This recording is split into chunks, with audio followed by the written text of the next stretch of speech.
Hey all, this is Martin Popoff, scribbler of 6 Rush books. On this episode of Rush Roundtable, this is episode 76, we will be creating a hypothetical Feedback 2.0 album of 8 songs we wish Rush would have covered. Enjoy.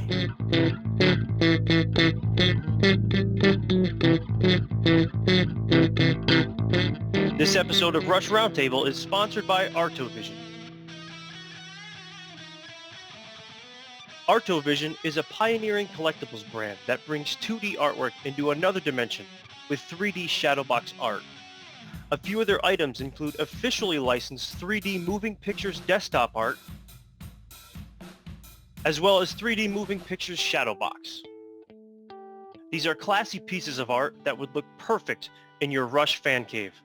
Check them out at artovision3d.com. Hey everybody, welcome to this episode of Rush Roundtable. Today we have quite the panel, and we're going to discuss a hypothetical Feedback 2.0 album that each one of us came up with. So before we get into that though, just some quick housekeeping notes. This is a part 2 from episode number 23 of Rush Roundtable of the same topic. We are changing up our branding or the font style that we're using, going in chronological order, as we said we were going to do, going from Fly By Night to Caress of Steel now. You may have noticed that. We now have sponsors, so we're going to be rotating some sponsors in and out. So thank you to those who are sponsoring our roundtables. We now have a Twitter account. You can follow us at _RushFans. And we now have a shop. That link was shown prior at the beginning of this video. So why are we here? Why are we talking about Feedback 2.0? So this was a topic that I wanted to do for a while. As I said, we're following up from episode 23. So we will get into that real quick. I just want to have Michelle, who's new to the roundtables, briefly introduce herself. So we'll turn it over to you. Hi, everybody. My name is Michelle Geluso, and I'm from Long Island, New York, USA. I've been a Rush fan since probably 1991, hardcore Rush fan, and I'm really glad to be here, especially honored to be here with Martin Popoff tonight. The man, the myth, the legend. So why are we here? Because we're here. Because we're here now.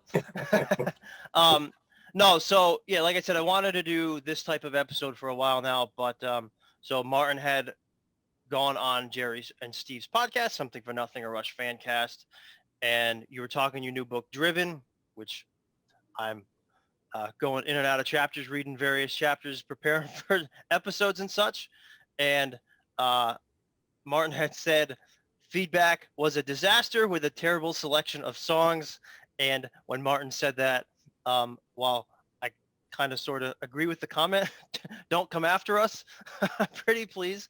I had immediately emailed Martin and said, hey, let's chat. And not even less than a minute later, Martin emailed, sure, let's talk about it. Martin emailed back and said, sure, let's do it. So that's why we're doing this.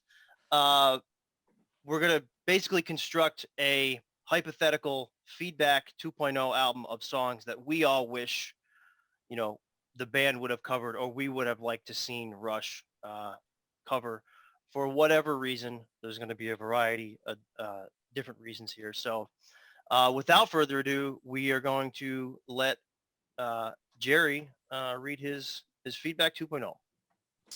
All right. Well, let's start where all good things start, with Gates of Steel by Devo. Now, the band loved Devo, if I'm not mistaken, back in the 80s. There were many pictures of Getty with a little Devo button somewhere on his person.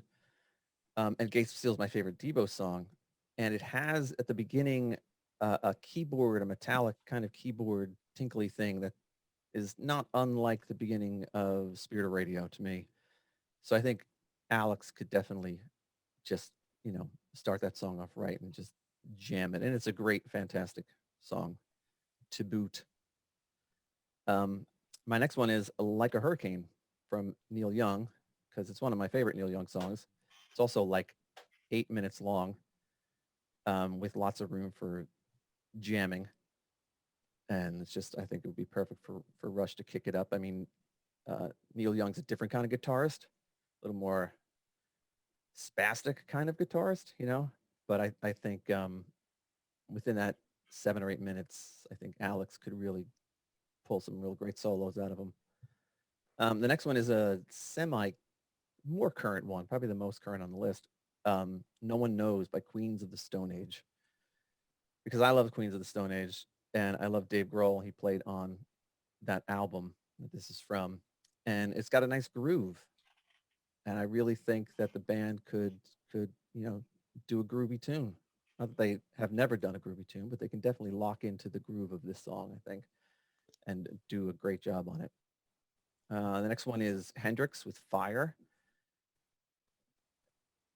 I don't know. It's sort of like it's a relationship song, I guess. It's sort of like any of the Sly adolescent come-ons from the first album. I think maybe, a little more polished than those, probably lyrically anyway. And I think Geddy could have a lot of fun singing the lyrics to this song, Come Sit By My Fire, even at the age he's at. The next one is War Pigs by Black Sabbath. Because Black Sabbath definitely has a lot of songs that are actually about like world events. They definitely are a different kind of band than a lot of people give them credit for being. They're not Satan worshipers and stuff like that people always think, and they're not just goofy druggies or drunks. War Pigs is a serious critique of war in general and politics and things like that. The next one this one might be a little out of left field, but it's Biko by Peter Gabriel. And Biko is a song about Stephen Biko, who in the 70s was arrested by the South African police for he was demonstrating. He was a big political activist against apartheid, and he was beaten to death by the police. And it was on, I think, Martin, maybe you'll know. I think it was on Gabriel's Melt album, the Melting one. Yeah. Melting Face album. Yeah. Yeah. I think so. And it is just a real slow burn of a song. And I think just hearing the beginning of most of it is drums. So if Neil were to do it, I think he would do a great job. This song could just build and build and build. And it's just a great release of a song. And again, about a serious topic. And the next one is Zeppelin's When the Levee Breaks, only because I think When the Levee Breaks is definitely Zeppelin's best song, my humble opinion. And everything about this song is fantastic. And when you think about fantastic songs, you think about Rush. So I think that Rush could definitely do something with it, especially since it has a lot of blues in it. I think that would bring out a lot of Alex's bluesy guitar playing, which he rarely shows, but is great at. And the last one is a Who song, Behind Blue Eyes. And I picked that only because I listened to it recently. And I was like, wow, that's a great song. That's really the only reason why I picked it. It's a great, it's a wonderful song. And I think, again, Geddy could do something with the lyrics akin to what was done originally. There's a lot of bite to those lyrics, the way they're delivered. I think Geddy could really bite down on them too. Questions, comments? Yeah, I'm gonna go next, but I had War Pigs on my list for a while until I Did took you really? it off. I did have War Pigs on there, yeah, because I do like Sabbath quite a bit, and I'd love to just see, if they're doing it live or whatever, get live or whatever. Getty comes out to the mic. And, oh Lord, yeah. I just picture it. Yeah, I mean, Cake did a version of it that I didn't think was very good. I was maybe I'm looking for a little more redemption from somebody other than, I love Cake, but they didn't do a very good job of that song. All right. Any comments? Criticism? I'll make one quick comment. Yeah. Just that I think in general, with having the Who song on there, even Zeppelin, even of course the Neil Young, and even Fire, it feels like a true Feedback 2.0. It feels like a follow-up with a lot of links to the first one.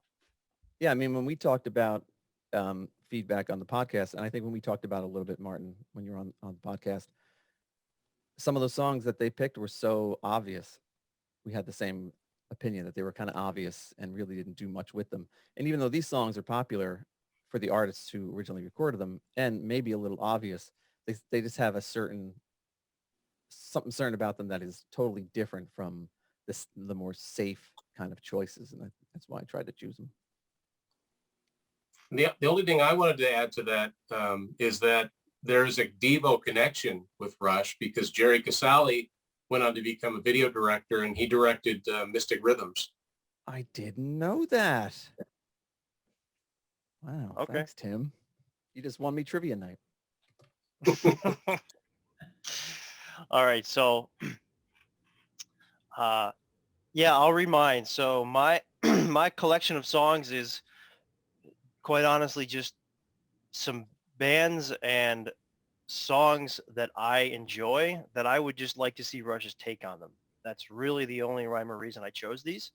I think I put more thought into what Rush would have chose in episode 23 when we did it the first time. So I wanted to take a little bit of different approach for this one. And the other thing I wanted to mention with mine is I really I'm so sick of hearing people say Alex Lifeson is the most underrated guitar player of all time. Yes, he's overshadowed, but he's phenomenal. So I took a handful of songs here of that were written from bands or that have guitar players that are widely considered some of these, top 10, top 20, top 50 guitar players of all time. So Alex could just play their work in a way. So the first one that I chose is The Audience Is Listening by Steve Vai. So I started off with the shredding song.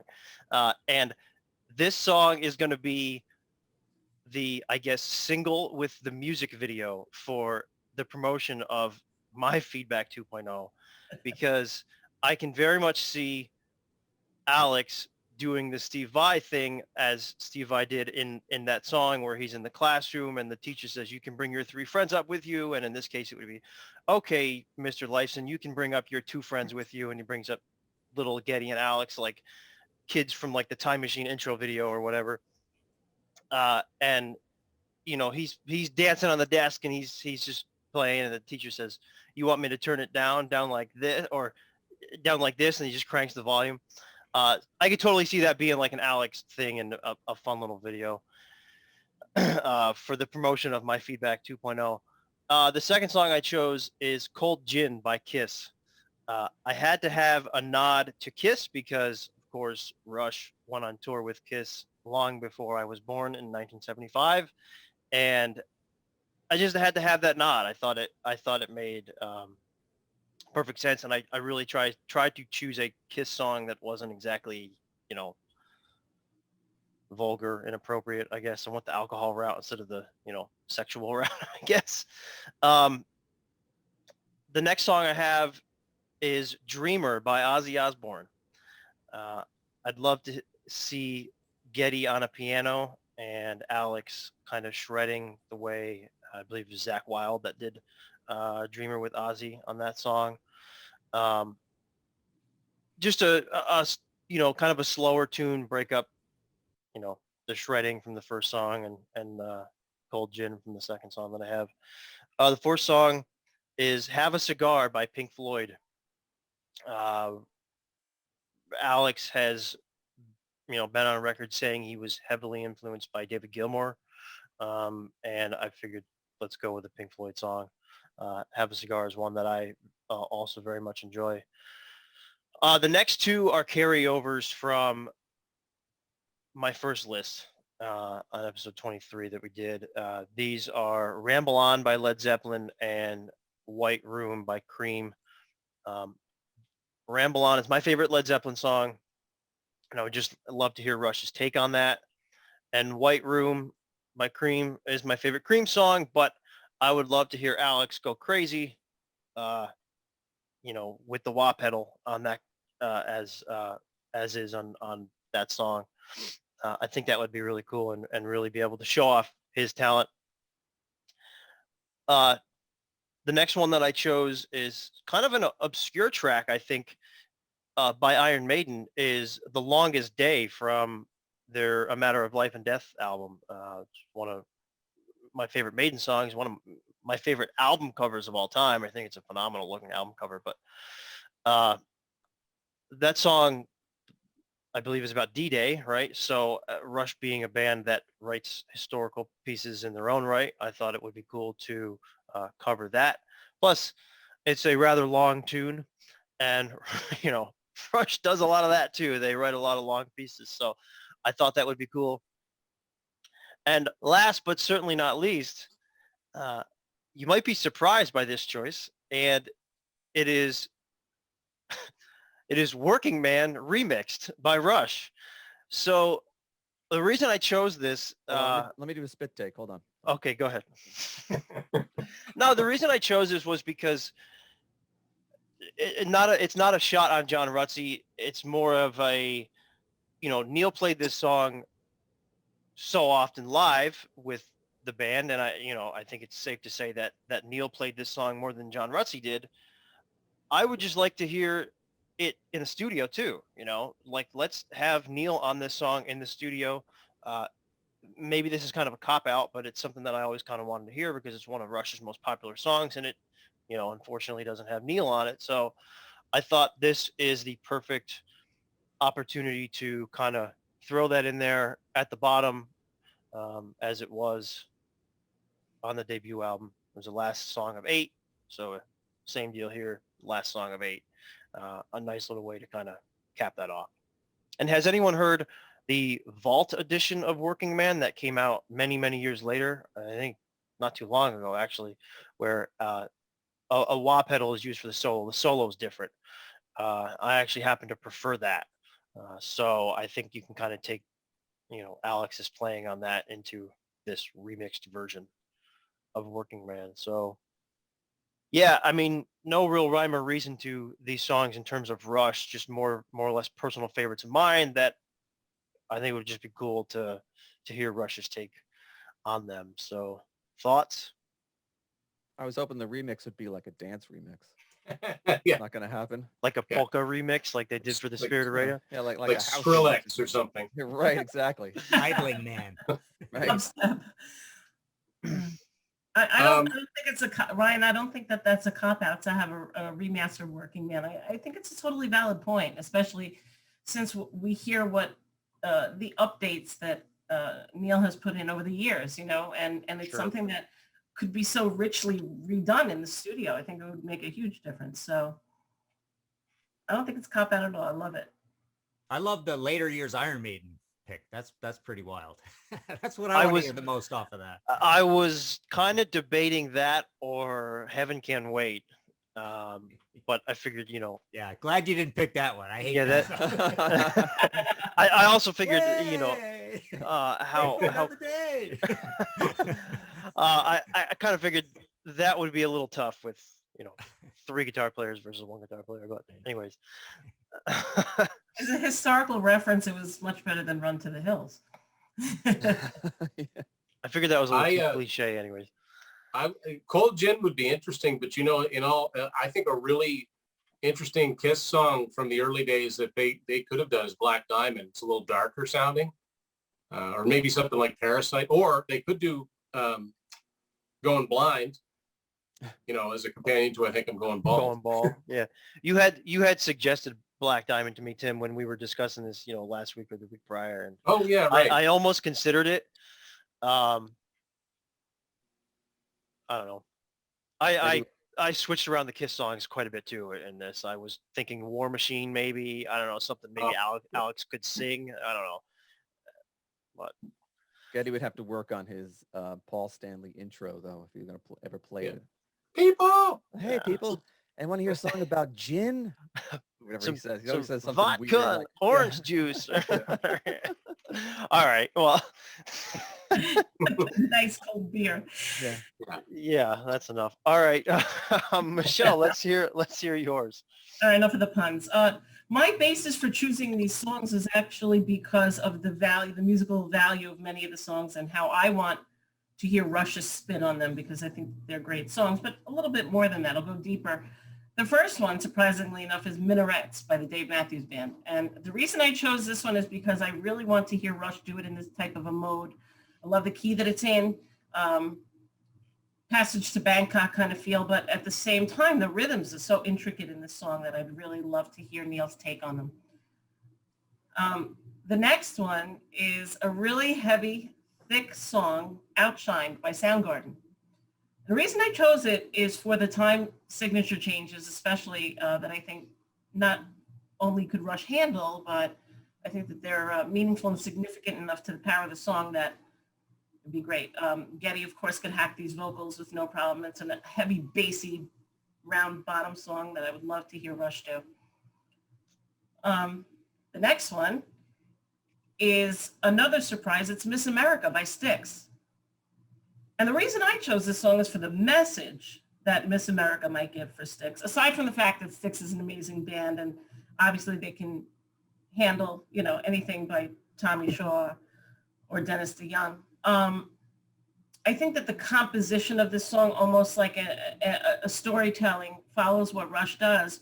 But the message of it is, a little bit of La La Land and the beautiful people. Their relationship with the United States. I took that take on it. Let me know what Jim thinks about that. Next one's a little obvious. It's Led Zeppelin, but I chose Whole Lotta Love because that's my favorite Led Zeppelin song. I think it's got a nice groove. It's kind of like when they slowed down Animate for a live show because they realized it grooves better than the tempo that it's on the album. I really love it. And I would love to just hear them do it. I mean, it's as my favorite Led Zeppelin song, I would love to hear Getty's take on the bass part and the vocals. The next song is from a band that I think is highly underrated, and that is virtuoso musicians that came a little too late in the game, and it's Decadence Dance by the band Extreme. I love Extreme, and I really appreciate what they can do with music. Aside from the fact that Neil is a huge influence on Mike Portnoy's drumming, there's so many time changes in this song and the way that they fill in the song, again, like a composition. I would love to hear them do any Extreme. Now, I had a difficult time choosing Extreme songs because I love so many of them, and I think so many of them are really fitting, and you can tell that Neil's influence, especially on double bass from Mike Portnoy, is there. But I chose Decadence Dance for the time changes. Sorry, that's Extreme. For Dream Theater, I chose 6 o'clock on a Christmas morning and Lie. Obviously, Dream Theater is Dream Theater, but 6 o'clock on a Christmas morning for the drums and Lie because of the keyboard influence on it. So I love that. And as I told Ryan earlier, I saved the Yes for last. So Close to the Edge by Yes, one of the most difficult, intricate, meaningful, deep, amazing musicality Yes song, Close to the Edge.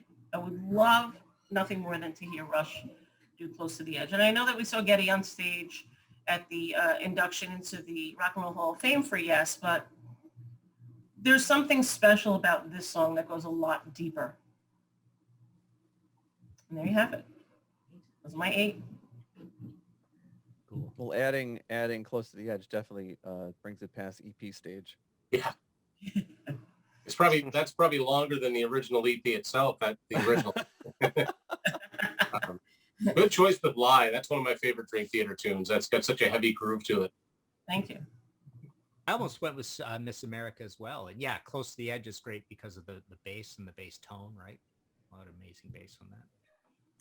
I mean, I think, so far the first 3 of us have chosen Led Zeppelin songs. I mean, the comparison is certainly there.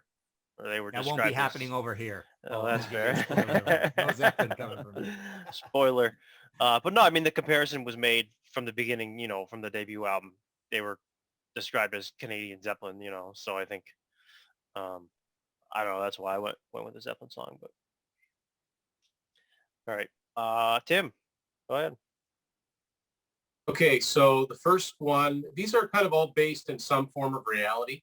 First one is Bad Boy, a song that was written by a guy named Larry Williams, who was an early rock and roll pioneer, but the Beatles recorded it. And it's one of the very few, like very small handful of songs that are out there by Rush that never made it onto an album. And they used to cover this song in concert. It's the way they do it is kind of like a heavy Zeppelin kind of groove. But what's funny about it is, and I think that they could do this at the end of it, but the riff to the song Bad Boy, if nobody's heard it, just go to YouTube, type in Rush Bad Boy. And it's not the best recording. It's a live recording, and it's, it's all there is. But the riff kind of goes da da da da da da da da da. You speed it up enough and it turns into Animate. And I don't know if that was subconscious or not. But it's just a heavy grooving song, and Geddy sings it with attitude. It's hard to make out all the words because, like I said, it's a bootleg of a live recording. It might have been for a radio show. That's my first track. Second one, I did pick Zeppelin, but I didn't really want to go the obvious route. The only thing I knew for sure is that I wanted to hear Alex play Black Mountainside off the first Zeppelin record because I love Alex's acoustic playing, and I think he would just sound so good doing that. And then I said, okay, so what am I going to go into? And I decided to go into The Song Remains the Same because I always thought that was a proggy sounding song for Led Zeppelin. So I thought that it might have Rush could really do something with that. Next up, Yes are a band that I actually only got into about 4 years ago, and I've been a Rush fan much longer, but I always knew they were a huge influence on Rush. They're kind of the proto-Rush in a lot of ways. And so what Yes song did I pick? I picked one that Geddy mentioned by name when he and Alex inducted them into the Rock and Roll Hall of Fame. And it's actually a cover. It's a song by Richie Havens called No Opportunity Necessary, No Experience Needed. I usually mix that title up, but it's got a wicked bass line, do-do-do-do-do-do-do-do. Like, Rush would sound amazing on that song. It's not one of the first couple of Yes albums weren't as prog as they would very soon become, but it's pretty good stuff. And that's the one I'd like to hear them do. Next up, I'm not overly familiar with early Genesis, but I have heard Geddy talk about Watcher of the Skies. So that's why I picked that one. It's a nice long one, and I think they do a good job on that. The next one is a song that might not sound familiar to some of you, but if you've seen Rush Beyond the Lighted Stage, you've at least heard part of it. And it's a song called Magic People by the Poppers. And there's a early on in that movie where Geddy's talking about when he and Alex used to hang out downtown and try and look cool and make the hair look longer than it is. He mentions the band The Poppers because they'd always hang out at a coffee shop down there. And they play a little bit of that song. I had to look it up, see what it was. So I thought that would be a cool nod to their early years by doing that song. Next up, it's funny. So many people have done Neil Young songs. And so I thought, well, I'd like to hear them do Cinnamon Girl. It's a nice, big, fat, simple riff. I'd like to hear Rush's take on that. To me, it would fit in on the first album, songs like it. The next one is a song that I think they talked about doing on the first Feedback, but Geddy didn't think he'd sound good on it. Well, I actually think he would, and I'd like to hear them do Manic Depression by Jimi Hendrix. I think that would be really cool for them to do that. The next one is the other unreleased song, or one of them that's an original, is the song Garden Road. And the riff to that, when I first heard it, always kind of reminded me of Deep Purple's Black Knight. So I was like, well, why don't they just do Black Knight? I think that would sound really cool. Again, it would sound like something off the first album, or maybe even Anthem, because it's like a heavy shuffle. And just because, for a limited time, just like they did with Classic Yes, put out a bonus single with an A-side and a B-side. So I'm cheating here a little bit. Not Fade Away, which is the very first single they released, cover the Buddy Holly song, more popularly, I think, done by the Stones. And on the B-side, a live version of one of the reputed, and I think I heard this from Martin, times that Rush and Max Webster did Battlescar live on stage. If somebody were to capture a good soundboard recording of that, I think that would make a really good bonus single to go with my Feedback 2.0. Cool. Wow, very adventuresome as well. That's a pretty crazy bunch of songs too, with links to. I mean, you almost like complete the circle of getting in all those early songs done properly with Neil and with a good recording, right? So that's pretty cool. Very well done. Anybody else want to comment on Tim's? Tim, I couldn't agree with you more to so many of them, but when I was battling which Yes song I was going to pick, I'm a huge Yes fan. No Opportunity Necessary was like number 2 pick. They were fighting with Close to the Edge, so it's amazing. Glad we got to mix it up a little bit. Yeah. Cool. All right, Martin, you're up. Okay, so I brought props, so I will be showing these as we go. My album is exactly 40 minutes, so it's literally if they did the versions the same as the others, so it's literally a proper Rush LP with maybe even a couple more minutes longer. So my first pick is off of Thin Lizzy, Bad Reputation. The title track, Bad Reputation, because it is a bit proggy. It drops a beat here and there, and there's these great big open spaces that Brian Downey does some amazing fills, and I would love to hear what Neil does. And also it's paying homage to a tour mate. That's going to be a theme throughout mine as well. And it's a theme with my second pick, which is off of Cultosaurus Erectus by Blue Oyster Cult.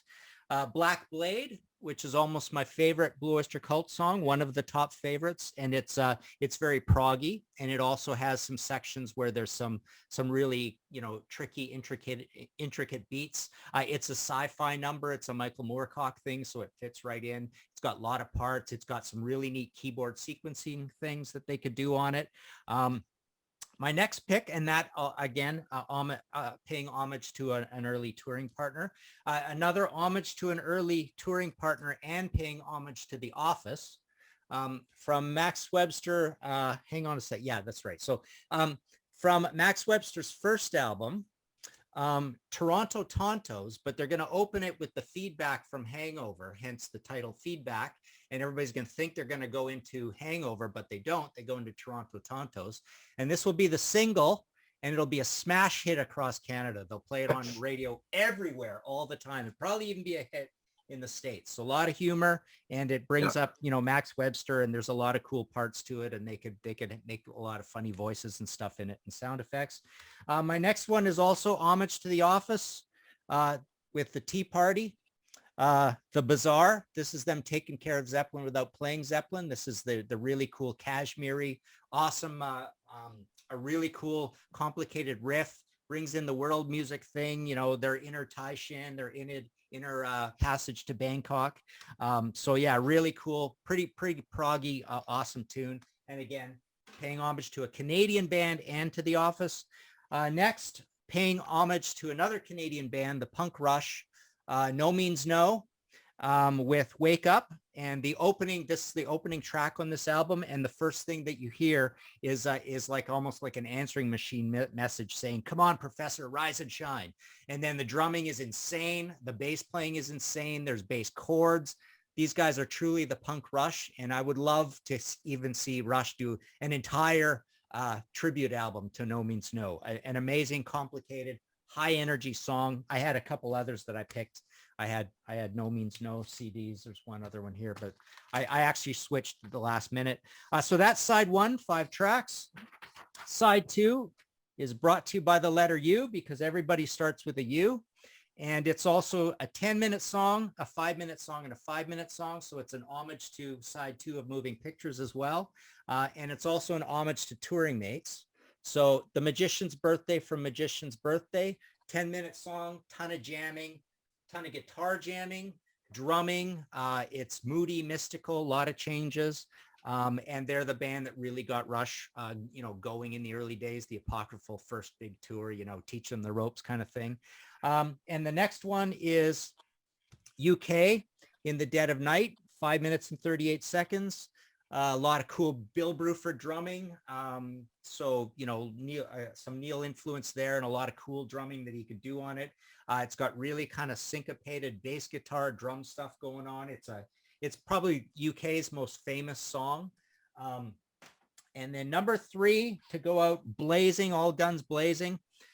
UFO Long Gone off of a later period Paul Chapman era album. So Everybody's a You, and this is also a 5-minute song. Super heavy, just straight blazing rocker off of this album. Possibly my favorite UFO album. It's tied with No Place to Run for me. So this is Wild, Willing, and the Innocent. And even that song's got a little bit of a beat drop thing where it's not entirely always 4/4, but it's really cool. So yeah, homage to The Office, homage to Canadian bands, homage to the punk Rush. Got to do that one. That No Means No was the first band I thought of the whole time, and a lot of homage. More than half of these songs are homage to tour mates. So there you go, and it's 40 minutes long. Am I the only one who doesn't know most of those bands? Really? Wow. Yeah, I've never heard of No Means No. Well, that one I can understand, but UK, Uriah Heep, Thin Lizzy, UFO. Yeah. But some of them I haven't heard of though. Blue Oyster Cult. Yeah. What was the song you chose by No Means No, Martin? Wake Up. Okay. I'll have to get that first one. track on their very last album. They've broken up now. They've decided they're hanging up their so it's from where's the name of that album? It's from All Roads Lead to Ausfahrt. It's the very last album of theirs, gorgeously recorded, and they're literally a trio where the guitar player's like an Alex, the drummer is very much like a Neil, and they're so creatively brave and courageous and really bitingly atheistic too, and really, really bitter and grim. It's almost like if Rush listened to them, they would say, I wish we didn't have so much responsibility so we could be that creatively brave. They're very hard to get into at times, other times not so much, but amazing musicianship. And like I say, a lot of same bass tones as Geddy, a lot of bass chords, a lot of songs running on bass, on the bass riff, going with the vocal, and a really great drum. There you go, Ryan. There's your emails right there. Well, it's funny you mentioned UFO because that's a band that Eddie Trunk really Loves. enjoys, and who also loves Rush. But looking through these lists and such, and listening to you guys, there's no Foo Fighters on here, which was kind of surprising to me. Only because I was going to put a Foo Fighters song on. Foo Fighters was a band that was heavily influenced, and I know some of us chose bands that were influenced by Rush, Dream Theater. Any honorable mentions that anyone wants to bring up? Maybe songs that they kind of played around with that didn't make the list, or just to wrap this episode up. Well, I was thinking of a Foo Fighters song, but I could not think of one to put on it. But if I'm going to be hard pressed, I'm just going to go with Weenie Beanie from the first album, just because it's so crazy and who knows what the lyrics are. So I almost went with a Satriani song to go super instrumental. I played around with Unstoppable Momentum, and I almost chose a song called Raspberry Jam Delta V. So those were two that I almost added just to, as I said prior, to showcase Alex in my list. But yeah. It's funny that who is it that mentioned doing a song where Alex could sing? You were talking about Alex singing War Machine. I was just looking for something for Alex to sing. Yeah. When Martin mentioned them doing the Max Webster song, I was thinking about something like doing The Party, but having Alex do it. Here's Lucy. Toronto Tontos has tons of stuff where you could do that, right? I mean, there's a bunch of different voices in it. Yeah. I just thought of something, and this would be the album to do it, I guess. You know how Geddy did the Bob and Doug McKenzie Take Off to the Great White North? Yeah. $10 is $10. That Geddy sounds phenomenal on that, and I always wish that materialized into something that was a full song and not just him kind of goofing off. This could be it. This would have been a perfect opportunity to finish it. Isn't it so strange that is the highest charting song in the U.S. that Geddy sang on the pop charts? Is it really? That blows my mind. That did better than New World Man. Wow. Wow. You're continuing to win me trivia night over there, Tim. Listen, I got there's a lot of useless information up in here. All right. You're on my team. All right. Well, we can wrap there. Thank you all for joining us tonight. Thanks for those who watched. Anyone who wants to leave their hypothetical 8-song feedback 2.0 in the comments section, please do. We would love to hear kind of your ideas and what you think you'd like to hear Rush cover. Please hit the subscribe button for our YouTube channel. Follow us on Twitter and follow us on Instagram. And with that, we will wrap. Take care, everybody.